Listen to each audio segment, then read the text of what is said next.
Shoppers love the Grand Bazaar.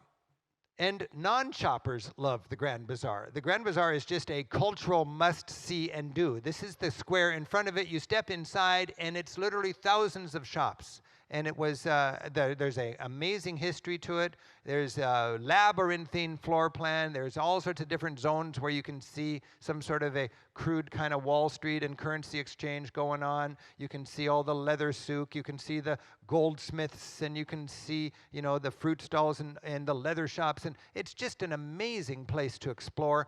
I never get tired of the Grand Bazaar, and I just like to clown around with the merchants and take photographs. And with a good guidebook, we have a guided tour of the Grand Bazaar, get a cultural understanding out of the place as well as just browsing and random shopping.